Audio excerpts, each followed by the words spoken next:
Shalom Bracha, on va parler sur la Parashat Hashavua, Parashat Ekev. Voilà nos commentaires. C'est écrit Vaya Ekev Tishme'un. Est-ce que vous savez ce que ça veut dire Vaya Ekev Tishme'un? Traduit littéralement. Et voilà, suite, le Pshat dit, suite si tu écoutes les mitzvot les plus subtiles qu'on peut écraser avec le talon, alors tu auras toute la bénédiction et tout ce qui suit, comme c'est écrit. Mais il y a une règle qui nous dit En mikra yotze midi pshuto. Il n'y a pas un pasuk, un verset, qui ne sort pas de son texte littéral. C'est-à-dire, traduisons, Ve'haya ekev. Voilà, suite au talon, vous allez écouter le talon. C'est quoi ce ekev, c'est le talon? Comment tu veux aussi écouter le talon? Est-ce que le talon a une voix, une bouche? Et la main. Si tu veux comprendre, qu'est-ce que ça veut dire ça? Va pour la première fois où se trouve le mot ekev dans la Torah. Et tu vas comprendre. La première fois où se trouve ici, il y a 7 fois le mot ekev dans toute la Torah. Ce qui est la tête te donne la suite pour comprendre tout le reste. Il a été dit au Nahash, au serpent, une malédiction. Il dit, lui va te écraser à la tête, et toi, tu vas le mordre au talon. Vous, je fais une horloge, va te choper un akev. Et toi, tu vas l'écraser, tu vas le mordre, où ça? Au talon. Regarde. Pourquoi le talon? Au talon. Normalement, le talon, c'est un os, il n'y a même pas de la chair. Comment il sait très bien que c'est au mollet qu'il faut. Pourquoi le talon? On ne comprend pas. Alors écoutez-moi bien. Qui c'est le serpent? C'est la symbolique du mal. Si c'est la symbolique du mal, le mal, il va t'attaquer où? Là où il est en danger. Et qu'est-ce qui le met en danger? Le bien. Et d'où vient le bien? En mettant la mitzvot en action. Parce que la mitzvot porte la vie. Et le serpent porte la mort. Alors dans ces conditions-là, ce qui le rend en danger d'être éliminé, c'est quoi? C'est la mitzvah. À qui? Au serpent. Alors, la notion de mitzvah, elle est attachée au mot ekev. Oui, comment ça? Écoutez-moi bien. Akadosh Baruch Hu nous a parlé au mont Sinaï. Il nous a donné les 10 commandements.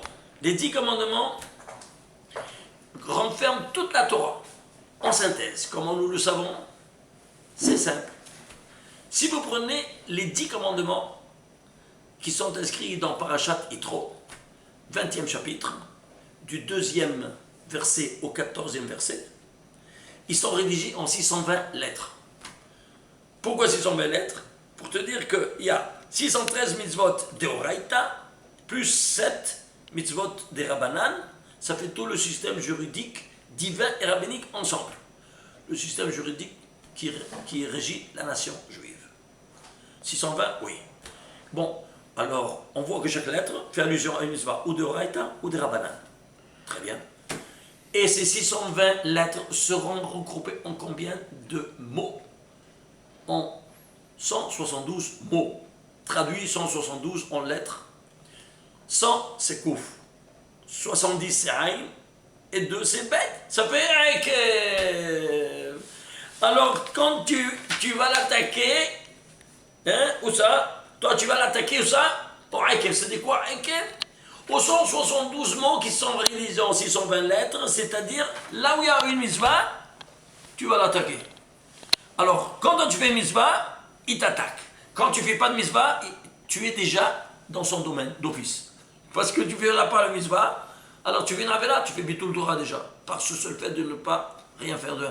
L'étude de la Torah, c'est une mitzvah. Ah, tu ne veux pas faire l'étude de la Torah? Tu fais une avera, d'office. Alors, qu'est-ce qui se passe? Alors, il te laisse en paix.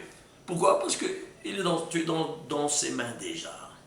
Alors, il va t'attaquer là où il y a une mitzvah que tu es en train d'exécuter. C'est clair? Alors, ceci étant dit, quand vous allez écouter quoi? Vous allez écouter les 172 mots qui sont écrits en 620 lettres, que vous allez écouter tous ces Tishmeru, vous allez écouter, alors je te donne la bracha et le shalom dans ton pays, tout ça. C'est clair? Très bien. Mais il y a deux mots-clés dans ce premier verset. Le Akev et Nishba, comme Dieu a juré à tes pères de te donner. Ouais. Quand Dieu jure, oui. C'est Ramo. Alors, Nishba. Alors, on ne sait pas qu'est-ce qu'il veut dire par là. Alors, on doit prendre les autres Megizra Shabbat, c'est-à-dire, ici, on prend un terme, on appelle en cause les autres termes où c'est écrit Nishba, dans les autres, tu vas compléter, c'est clair. Alors, c'est écrit Nishba Hashem Biminon ou Vizron Ouzo. Ça, c'est écrit dans Isaïe, 62e chapitre, 8e verset. Nishba, Dieu a juré avec sa droite, ou Vizron Ouzo, et avec sa main forte. Regarde. Qu'est-ce que ça veut dire à sa droite, à sa main forte, c'est sa main puissante? Qu'est-ce que c'est Ouzo? Alors on cherche dans notre endroit, qu'est-ce que c'est Ouzo? Et c'est écrit dans Dvarim. Avant tout, pour la droite, qu'est-ce qu'il a? À la gauche, il a quoi donc? Qu'est-ce que c'est Ouzo? Alors il y a ici un terme qui nous dit Bizra Ouzo, qu'est-ce que c'est Ouzo? Ici, El Tefilin. Ça, c'est la Gemara qui te répond. Qu'est-ce que c'est Ouzo? Qu'est-ce qui donne la force à la main puissante de Dieu? Et le Talmud dans Maser Brachot, Vav, page Vav, Amoud Aleph, 6a, il te dit Ouzo, c'est quoi? C'est le Tefilin. Et qu'est-ce qu'il a à sa droite? Je comprends, à sa gauche, il a le Tefilin. Et qu'est-ce qu'il a à sa droite? Alors il faut chercher à la droite, qu'est-ce qu'il a dans un autre terme, dans la Torah. Et dans l'autre terme de la Torah, il te dit Mimino et Shnat Lamo. Dans Devarim, dans Deutéronome, 33e chapitre, 2e verset, à sa droite, une loi de feu pour eux. Alors c'est pour ça que quand on prend le Sefer Torah, on le prend toujours à la droite. Parce que c'est dans la droite du Créateur. Alors ça c'est à droite, tu prends à la droite. Alors, ici à la droite, on a de ce verset-là, qu'est-ce qu'il y a à la droite? On a la Torah. Et qu'est-ce qu'il y a à la gauche? Les Tefilin. Alors on a un Hekesh, c'est-à-dire un parallélisme. La Torah d'un côté, et il est le contrepoids. Qu'est-ce que le contrepoids à la gauche? Les Tefilin. On va comprendre maintenant un tas de choses. Regardez. Amrou, je rapporte ici un shoot de Tehillim Aleph, qui te dit Amrou Israël, ils ont dit, les enfants d'Israël, au Créateur. Ribono Shalom, maître du monde. Rotzimanu, la Torah, on veut étudier la Torah. Yom Velaila, jour et nuit. Aval, on n'est pas libre, on doit travailler, on doit faire par nous, c'est tout ça. Comment on veut? Dieu a dit, il a répondu Kiyomu mitzvot tefillin, vous allez mettre les tefillin, observer les mitzvot de tefillin.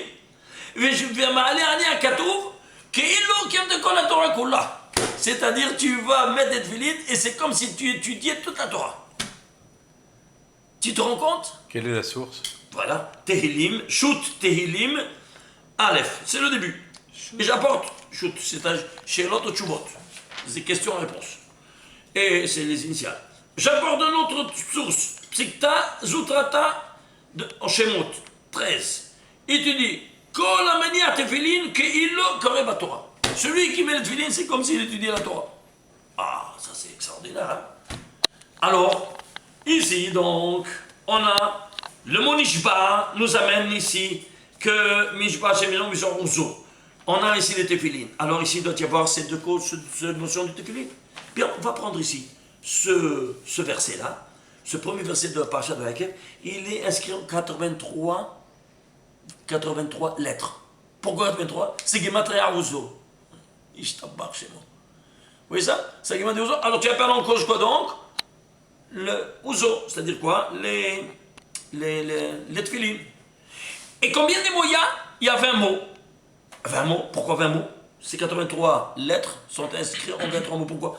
20, comment on dit en hébreu 20? Esrim. Quel est le des lettres à Esrim? 620. C'est-à-dire, tu as ici d'un côté toute la Torah, qui niche pas Hashem Bimino, au besoin Ouzo et les Tefillin. Tu as ici tout en un mot sans rien te dire. Est-ce que vous voyez le sod? Comment on étudie la Torah en dépassant le pshat? En prenant certaines notions qui sont appelées ici en cause deux mots-clés, tu appelles en deux mots-clés dans d'autres endroits, et il te donne ce que n'a pas été dit ici. Tout en secret. Très bien. alors ceci étant dit, alors on peut commencer à comprendre d'autres choses. Eh bien, pour comprendre encore d'autres, tu vas voir quel est ce verset-là de la Torah.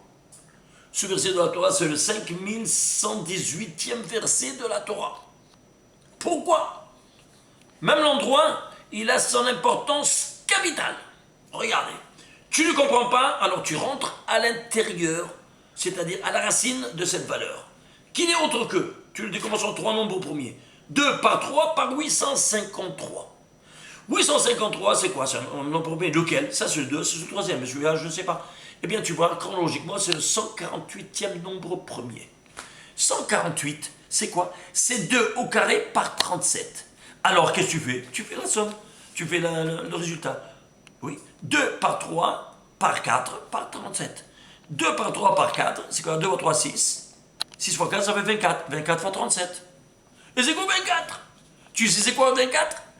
On parle de tefilin ici, n'est-ce pas? Alors, des tefilin, il y a 3 paires de tefilin qu'il faut mettre dans une journée. Le Rashi Rabbeinu Tam le matin et Shibush Rabbah l'après-midi. Et la Gemara nous dit, dans Masechet Barachot, celui qui accomplit la mitzvah de tefilin, il accomplit 8 mitzvahs assez d'un seul coup. D'où ça vient? Il dit Rav Shechet, parce qu'il y a 4 fois que c'est écrit dans la Torah, ou que tu vas les lier la main, 4 fois. Et puisque la main, c'est une mitzvah à part, et la tête, c'est une mitzvah à part, alors 4 et 4, 8. Alors c'est pour ça que chaque mitzvah, alors tu Rashi, 8 fois. Rabbeinu Tam, 8 mitzvot. Et Shibush Rabbah, 8 mitzvot, ça te fait 24. Les voilà 24. On parle quoi? De ce verset 5128e verset de la Torah de Bereshit. Et il y a 24. Donc la racine, c'est quoi 24? Alors 24, maintenant, tu sais quoi? Je vais prendre le 24e nombre premier, puisqu'on parle des nombres premiers. Le 24e nombre premier, imagine-toi, c'est combien? C'est 83. Et que soit 83, vous vous souvenez? C'est quoi? Rousseau. Et de quoi c'est quoi ce Rousseau? Les téphilines. Ouais. Et c'est le nombre des lettres de ce verset, de ce 5118e verset. Et si tout cela ne suffisait pas, on va prendre maintenant la troisième génération, le 88e nombre premier. C'est de la folie, regardez. Le 88e nombre, c'est 421. Alors, il doit forcément être, si ça c'est les tefilines, ça c'est les tefilines, ça forcément, je me suis dit, ça doit être des tefilines, oui ou non? Ouais. Alors, comment tu vas faire? Ben, c'est simple. Tu vas chercher chronologiquement, dans le Sefer HaChiduch, quelle est la 421e mitzvah de la Torah? Tu vas là-bas, qu'est-ce que tu lis? Le mitzvah de tefilines de la main. De la folie douce ou pas? Les lois de la mathématique, de la métaphysique, de la religieuse, de la chronologie, mais comment c'est possible? Tout est en synchronisme total. Et si tout cela ne te suffisait pas, tu fais la somme des 3. 24, les 3 générations, 24 plus 83 plus 5, 421, ça te fait 528. Et c'est quoi 528? Eh bien, 528, c'est quand tu... Comment s'appellent les téphilines? C'est écrit... וכשאתם לאות על ידיך, ou תותפות, les totafot, ça c'est le nom des téphilines. Les totafot, 528. La somme de ces 3. Pas de la folie? C'est incroyable. Maintenant, dans cette même paracha, tu vas lire qui chokhmatrem ou vinatrem. Ce sera votre chokhma et votre bina. C'est quoi chokhma et bina? Eh bien, la chokhma, comme on sait, c'est le demi-hémisphère droit et la bina, le demi-hémisphère gauche. Ça, c'est le côté de droite, ça représente l'homme, et le côté gauche représente la femme. Eh bien, quel rapport c'est avec? Il était fini parce que tu es au courant de la tête, tu es au courant c'est tout. Chokhmatrem, c'est 528. Uvinatrem, 528. Les totafot, donc c'est un habit sur mesure que le Créateur, il a fait aux Juifs pour la chokhma et pour la bina. Pour votre chokhma et votre bina. C'est pas fabuleux? Vous comprenez maintenant? Alors, ceci étant dit, on peut comprendre un tas de choses. Par donc, on parle de tout ce qui est à la tête de chaque chose. En fait, la tête de chaque chose, oui. Regardez, il y a 111 versets. Pourquoi 111 versets? Parce que 111 versets, c'est autre que 3 fois 37. deux nombres premiers. Ils se décomposent. On va voir tout de suite sur quoi 37. Mais ici, ce que je veux relever, c'est ça. C'est 111, il est à la tête. Pourquoi 111? Parce que cette paracha, elle est à la tête. Des unités, des dizaines et des centaines. Ce qui est à la tête des unités, c'est le 1. Ce qui est à la tête des dizaines, c'est le 10. Ce qui est à la tête des centaines, c'est le 100. Ben, tu fais la somme de tout ça, de tous ces trois niveaux. Tu as 111. Parachat Ekev, il se trouvera à la tête de chaque chose. En effet,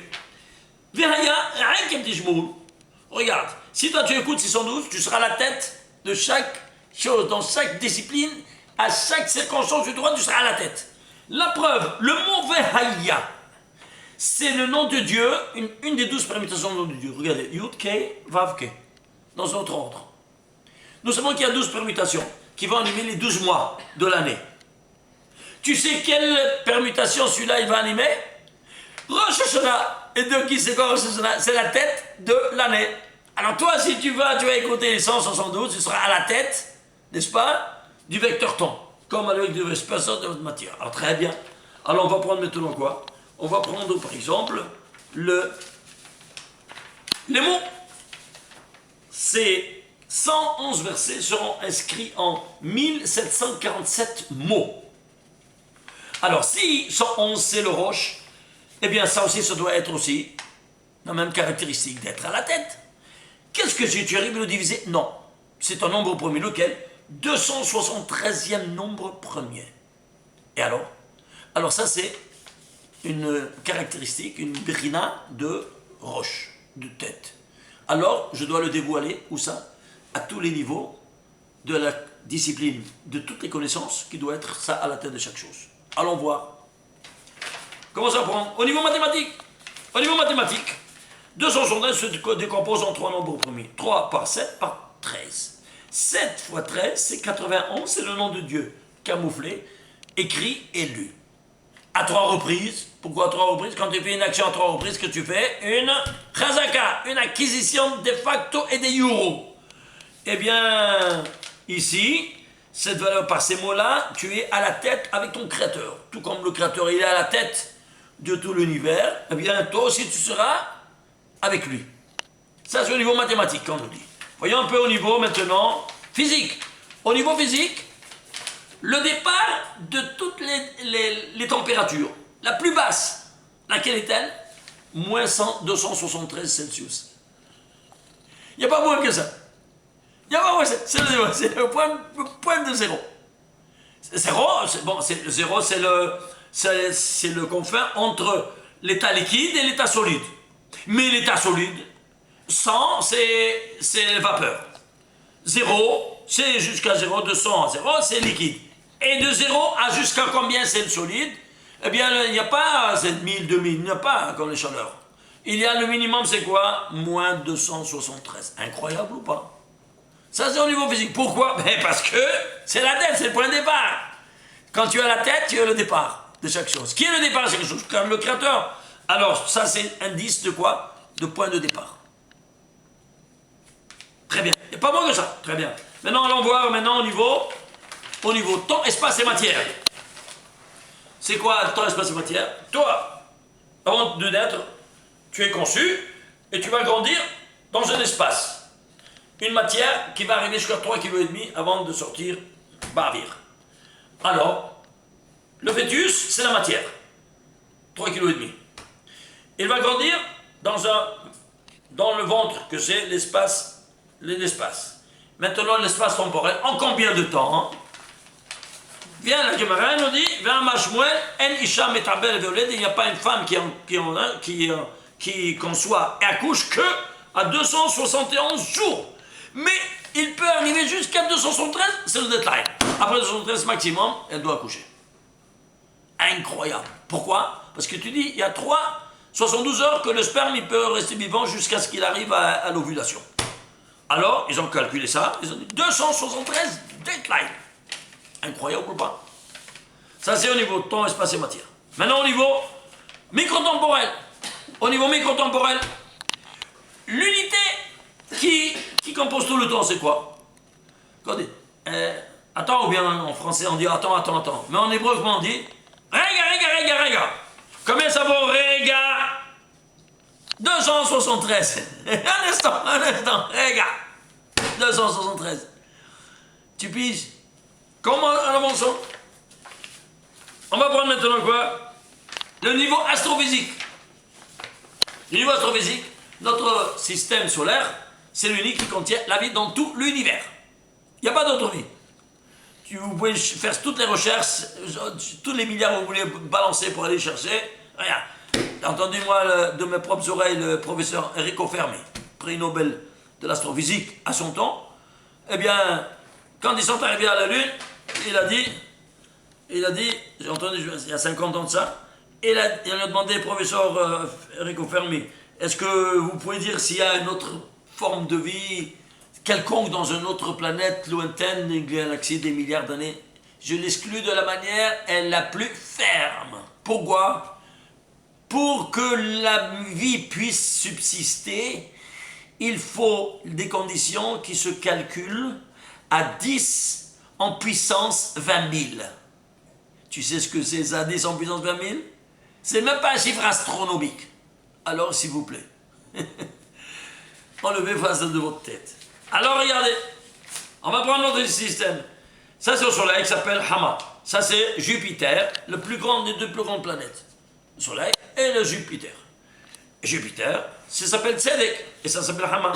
Combien c'est Hama? 53. Combien c'est Tzedek? 194. Si tu fais 53 divisé par 194, c'est 0,273. Incroyable. Alors, on voit la Lune avec la Terre. La Lune avec la Terre. On va prendre l'équateur. Ok, l'équateur, c'est quoi? Ben voilà. L'équateur de la Terre. Et l'équateur de la Lune, celui-ci, il vaut, on a 40 000 km. C'est l'équateur de la Terre. Et l'équateur de la Lune, 10 920. Tu fais 10 920 divisé par 40 000, ça te fait 0,273. C'est quoi ça? C'est juste du hasard encore une fois? Comment est-ce possible? Dites-moi vous. Matière de réflexion ou pas? Très bien. On avance. Je ne peux pas rentrer ici dans les détails, c'est quelque chose de spectaculaire, ça continue. Mais je donne à peine quelques enseignes. Je vais vous donner quelques petits autres paramètres qu'on met en fonction à travers la Lune. Qu'est-ce que représente la Lune? C'est la Malchoute. Au niveau métaphysique, la royauté, la 10e séphira, quel est le reflet des 9 autres, elle s'appelle la Malchoute. Eh bien, au niveau astrophysique, elle se représentée par la Lune, qui se renouvelle la Malchoute parmi nous chaque mois. Ok? Alors, très bien. Alors, si c'est ainsi, la Malchoute, elle nous a parlé. Où elle nous a parlé? Elle nous a parlé à Shavuot. N'est-ce pas? À tout le peuple. Alors, Matan Torah, la Malchoute nous a donné Matan Torah, à Yetziat Mitzrayim. On est sorti de la terre d'Égypte. Combien de jours on est pour arriver jusqu'à Matan Torah? 50 jours. Alors, la Malchoute, c'est le 50e jour. Oui, non? Alors, imaginez-vous ça. Si on prend le volume de la Terre par rapport au volume de la Lune, c'est 1/50. Pourquoi? Parce que Shavuot, il nous a parlé au 50e jour. Alors, 1/50. La Malchoute. La masse, maintenant. La masse, c'est quoi? Si on prend la masse de la Lune et la masse de la Terre, eh bien, on va diviser. Ça fait 1/81. Pourquoi? Il nous a parlé. Quel est le premier mot qui nous a parlé? On dit commandement. Anochi. Si tu fais Gematria, Anochi, c'est 81. Alors lui, c'est 1/81e, la Malchoute, c'est-à-dire la Lune. La masse, 1/81e de la masse de la Terre. Autre donnée. Quoi donc? D'où ça vient, toutes ces lumières, d'où ça vient? Nous dit David Ameller, Kulam bechorma asita. C'est par la séphira de la chorma. La Keter, c'est trop élevé. Elle va donner à la chorma, ça s'appelle le papa. Et la bina, c'est la maman. À la chorma, sans problème que ce soit, donc on va tout vient venir par la chorma. Combien c'est chorma? 73. Alors la lune, elle est un reflet de cette lumière, du soleil, n'est-ce pas? Et cette lumière-là, c'est quoi? C'est la chorma. Ah, combien elle va refléter? Imaginez-vous ça, 73 par 1000. C'est-à-dire ce que tu reçois à la lumière de la lune n'est autre que 7,3% de la lumière du soleil. C'est-à-dire 7,3, c'est combien? 73 par 1000. Et pourquoi j'en donnais? Personne ne sait. Viens en étude à Yeshiva, tu vas comprendre le pourquoi. Pourquoi on traite tous les scientifiques, ça va pourquoi. Tous ces données, ça va pourquoi. Et parce que elles doivent correspondre à quoi? À tout ce discours métaphysique que le soir nous enseigne. Et il nous dévoile, parce que c'est tout un dévoilement, comme vous voyez. Autre donnée, la révolution de la Lune autour de son axe, au niveau interstellaire, il se calcule en 27,3 jours. Ça, par rapport à nous, c'est 29,53. Mais chez nous, 27, et c'est à l'externe, 27,3. C'est quoi? C'est la base 273 à nous. Alors, comme vous voyez ici, ces données-là continuent. On va prendre maintenant, vous savez quoi? On va prendre par exemple, maintenant, le niveau métaphysique. Le niveau métaphysique, on a 4 lettres du nom de Dieu. Pourquoi? Parce qu'ils correspondent aux 4 mondes métaphysiques de provenance. Atzilut, Beria et Yetzira, Asiya. C'est pour ça que Atzilut est animé par le Yod, la Bria par le Hei, la Yetzira par le Vav, et la Hei finale par la Asiya. Et c'est pour ça que tu l'écris comme ça, mais tu le lis comme ça, à Monaï. Alors, les voilà, Atzilut, Beria, Asiya. Alors, ceci étant dit, alors, nous, quand on se comporte maladroitement, on a des dégâts. Il y aura 4 chapitres de dégâts, comme nous amène la Gemara. Ashor, le Torah, tout ce qui est, c'est un des chapitres des dégâts. D'abord, le puits qui tombe dans un bois, qui creuse les eaux tombent, on les doit payer. Vamaver, vaber. Et ça c'est, c'est-à-dire celui qui met le feu. Qui fait des dégâts, c'est ça. Et ça c'est l'incendie. Et celui-ci, qu'est-ce que c'est? Il y a 4 mondes de sainteté, il y a 4 mondes d'impureté. C'est Tohu, Vavohu, Rocher, Teron.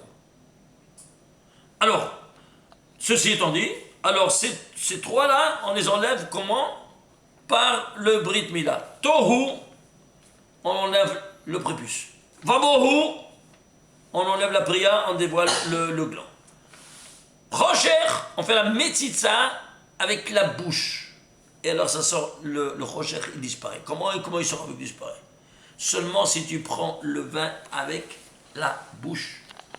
Dans la bouche, et tu suces dans la bouche. Et pourquoi? Mila, c'est 85. P, 85. C'est-à-dire, tu vas prendre un verre avec du vin, le moël, il va le remplir. Pourquoi du vin?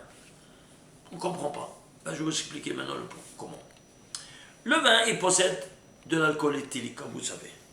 L'alcool éthylique, la formule, elle est, comme vous savez, on en a déjà parlé dans le passé, je répète pour ceux qui ne savent pas, c'est C2H5OH. C2, donc le carbone, il a 6 électrons. Il y a 2 atomes, 2 fois 6, 12. H5, c'est l'hydrogène. Donc l'hydrogène, il a 1 électron, tu as 5 atomes, donc 12 plus 5, ça fait 17. Et le radical OH, l'oxygène, il a 8 électrons, et l'hydrogène en a 1, chacun il a 1 atome. Donc 8 et 1, 9, plus 17, ça fait 26. Tu as le nom de Dieu ici, que tu n'as pas dans le jus de raisin. C'est pour ça qu'il faut faire le kiddush avec le verre de vin, et pas jus de raisin. Alors si c'est ainsi, alors on va prendre le whisky ou bien l'alcool pur, tu as beaucoup plus que un pourcentage beaucoup plus important. Il y a 12% d'alcool dans le vin. Et si je prends beaucoup plus de pourcentage du nom de Dieu, quand 10%, comme c'est dans le whisky, c'est mieux encore, non? Non. Tu dis seulement yain. Et pourquoi yain? Parce que la notion de yain et la notion des 26 électrons, c'est comme le papa et maman qui sont inséparables. Alors, qu'est-ce qui les unit? La première mitzvah, Péro-vous. Multipliez-vous. Alors tu multiplies yain qui est 70 plus 26, ça te fait 1820. C'est quoi? Dans toute la Torah, il y a 1820 fois le nom de Dieu. Ils sont tous renfermés dans ton verre de vin. Et quand toi, tu mets toutes ces 1820 présences divines du nom de Dieu 26 dans ta bouche, tu vas transmettre dans le gosse, dans sa lymphe sanguine, parce que c'est tout ouvert, il est sanglant, il a une plaie ouverte. C'est comme si tu prenais une clé USB virusée, tu mets dans ton ordinateur, tu contamines tout l'ordinateur. Ici, c'est pas le virus, c'est l'antivirus que tu fais rentrer dans le sang de ton gosse. Alors, ça rentre toute cette dimension, toute la présence de miséricorde divine renfermée dans la Torah, et c'est celle qui va faire fuir le rocher, la clipa du rocher, la force des ténèbres, du mal des ténèbres. Alors tu comprends, si tu ne fais pas ça, tu fais avec une pipette. Qu'est-ce que tu fais avec une pipette? Tu as éliminé tout ça, le rocher reste, et le gosse, le pauvre, il est sous l'emprise de ces forces du mal. Et quand il sera grand, ne t'étonne pas s'il jette la kippa, comme c'est arrivé combien des fois, comme on a raconté. Et ils m'ont demandé pourquoi c'est arrivé. J'ai dit, rappelez-vous comment le Moël, il a fait la métitza. Il a certainement fait avec le chalumeau ou une pipette et pas avec la bouche et le vin. Et ça, c'est une catastrophe. Faites attention, je vous avertis, d'éliminer totalement tous ces moalim, ce sont des charcutiers, ce ne sont pas des assassins. Parce que tôt ou tard, ce gosse, le pauvre, il est éliminé de toutes les dimensions de la compréhension de la Torah parce qu'il reste dans le rocher total. Ceci étant dit, on avance. Et qu'est-ce qui est la quatrième? C'est le Tehom. Et comment tu vas faire le Tehom? Comment tu vas l'éliminer, le Tehom? Toute la vie en étudiant la Torah. Alors, pourquoi j'amène tout ça? Parce que toujours ces quatre, comme par exemple les quatre enfants dans le Seder. Tam, Rachar, Haram, quatre modalités d'exécution capitale. Skila, Sedefa, Herek, Vehenek. Et ainsi de suite, il y a un tas de choses. Rosh Hashanah, combien de Rosh Hashanah? 4 Rosh Hashanah. Le premier de Nissan, le premier Lou, le premier Tishrei, tout Bishvat, le Aleph de Jvat, et ainsi de suite. Pourquoi je dis tout ça? Parce qu'il y a assez, maintenant on arrive à la fin. Quoi donc? Il y a ici 2 paires de tefilines que vous avez. Ouais, parce qu'on a la tête. Alors, c'est quoi? Ça c'est Rabbeinu Tam, et ça c'est Rashi. Alors tu auras les deux ensemble. Rashi et Rabbeinu Tam sur la tête, tu as 2 couronnes sur la tête. Et ici, 2 couronnes à la main. Alors, ces couronnes-là, c'est quoi? Alors, tu as ici 4. Vous voyez ici, vous avez ici 4 parachutes. Et ici 4 parachutes. Dans chacun, vous avez 4 parachutes. Très bien. Alors, si c'est 4 parachutes, alors on va voir quoi? On a ici 4. Et la notion du 4, c'est quoi? Arma. Combien c'est Arma? 273. Alors, vous voyez pourquoi il y a toutes ces dimensions en 4? Parce que la notion du 4, elle renferme 4 quoi? 4 dimensions. Ah, si c'est 4 dimensions, équivalent à 273, alors on est à la tête, et voilà, si tu as la tête avec des tefilines. Alors, si tu fais 273, 4 fois 273, c'est combien? 1092. Regardez, c'est quoi 1092? Ce n'est autre que 42 fois 26. Et c'est quoi 42 fois 26? Dans chaque paire de tefilines, il y a 21 fois le nom de Dieu. Ici, 21 fois le nom de Dieu. Ici, 21 fois le nom de Dieu. 21 et 21, ça fait 42. Soit dans Rabbeinu Tam, dans l'hémisphère droit, soit dans Rashi, l'hémisphère gauche, il y a 42 fois 26. Alors maintenant, il nous faut encore un 26. Maintenant, ce que tu dis dans ta bouche, Baruch Ata Hashem, chaque bénédiction, on dit le nom de Dieu. Tu évoques le nom de Dieu, même dans un Tehillim, avec les 2 paires de tefilines, sur la tête et sur la main, tu ajoutes encore un 26. C'est-à-dire 1092 plus 26, qui veut 42 fois 26, ça devient 1118. C'est quoi 1118? La guématre de Shema Israël, Hashem Elokeinu Hashem Echad. C'est-à-dire quoi? Tu reçois l'Ol Malchut Shamayim, le joug de la royauté des cieux, seulement que tu prononces le nom de Dieu. C'est pas incroyable? Regarde-moi cette puissance inépuisable. C'est-à-dire, en d'autres termes, quand Baruch nous a fait un habit sur mesure, le couturier qui nous a fait un habit sur mesure, des téphilines. Pourquoi? Pour recevoir à chaque fois qu'on évoque le Créateur, le joug de la royauté des cieux qui s'exprime en 6 mots. Et toi, tu dis, ben, un seul nom de Dieu maintenant, c'est comme si tu avais dit, Shema Israël Hashem Echad. Et même à ne pas le prononcer, tu vas le recevoir. Comment? Je termine avec ça. C'est simple. Vous savez que le nom de Dieu, Yud Ke Vav Ke, c'est, nous, on a été fait à l'image de la ressemblance divine. Regardez, écrivez en vertical Yud Ke Vav Ke. Yod, c'est la tête. Hei, c'est les bras. Vav, c'est la colonne vertébrale. et final, ce sont les jambes. Ça, c'est la structure squelettique de l'homme. C'est-à-dire quoi? L'homme, il est un Yud-Ke, Vav-Ke, en soi. Tu ajoutes le ténon des téphilines 42 x 26, qui est 1187, ça te fait 1118, même sans avoir prononcé quoi que ce soit. Baruch Adonai, l'Olam, Amen et Amen. Shabbat Shalom.